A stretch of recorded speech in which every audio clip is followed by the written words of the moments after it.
and thanksgiving to God for the life and extraordinary service for the departed figure.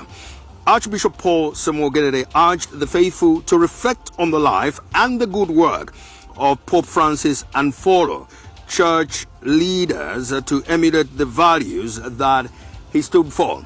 Now, earlier on, my colleague Simon Kagwanjala spoke to Father Pius Malay.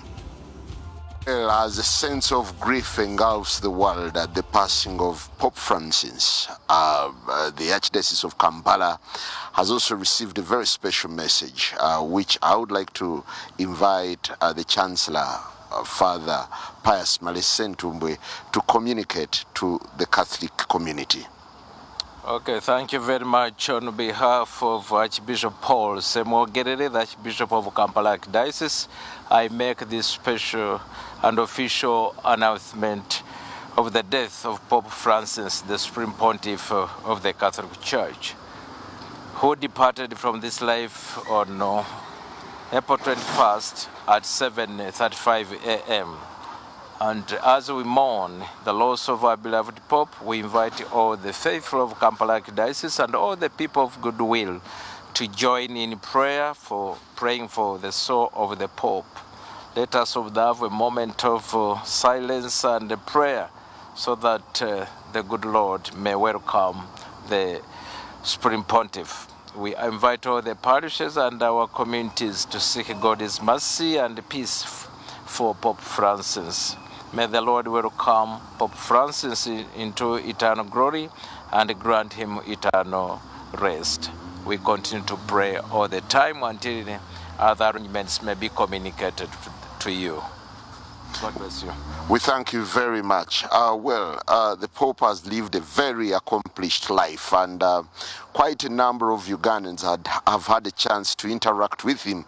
And at this very juncture, I'd like to invite one of the papal knights, Chef Anthony Matega, to share with us his account or his memory of the Pope. Chef, good to have you, and what are your key reflections at the Pope's passing? Well, thank you very much.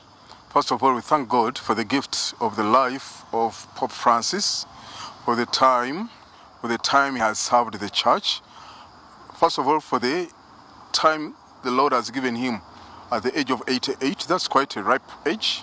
Secondly, for the time he has served Mother Church as a priest, as a bishop, and as a pope. He has been a priest close to 56 years, 57 years.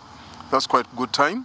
He has been a bishop from his diocese in Buenos Aires, and even the chief shepherd of the church for the last 13 years when he succeeded Pope Benedict of happy memory.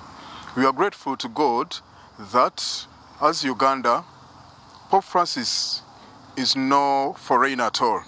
He visited us in commemoration of the martyrs of Uganda, and the key reflection he left with us as Ugandans was, Ugandans, get the Uganda martyrs out of the museum.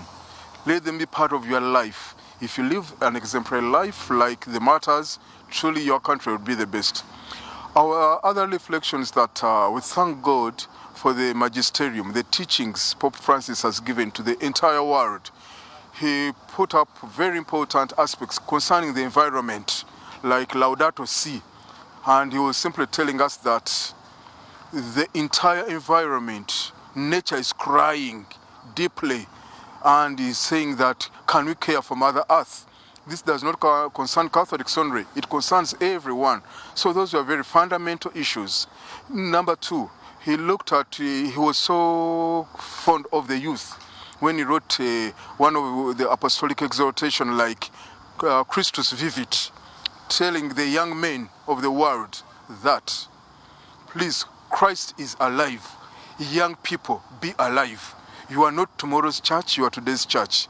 He has tried to be a pastor in the deepest sense of the word, as a pastor, trying to journey with these people within their trials and everything.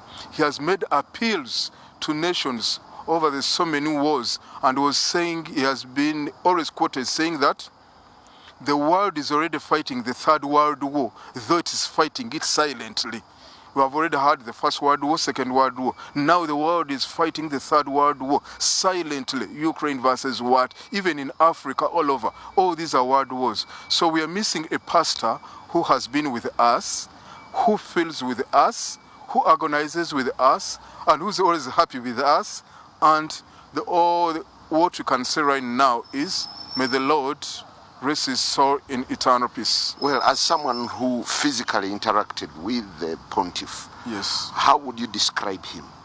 He was a jolly, I was going to say he was a jolly guy. He was a jolly holy pontiff.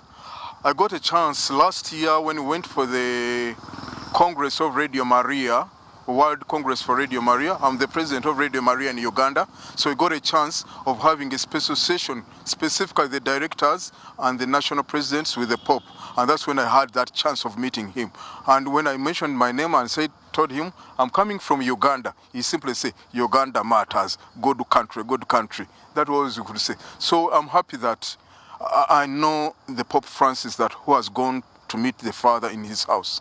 And above all, he made me a paper knight with several of my colleagues, Joseph Yega, Dem Yega, Dem Regius Yega, those from Masaka Diocese, Ruswata, Dick Muwanga, Gertrude Nabukera, Professor Kasenene, Dr. Saturnus Kasozi, and Immaculate Nansubuga. He's the one who made us paper knights. So we have a special pride in him, and we are going to remain his guarant knights throughout our lives. Thank you.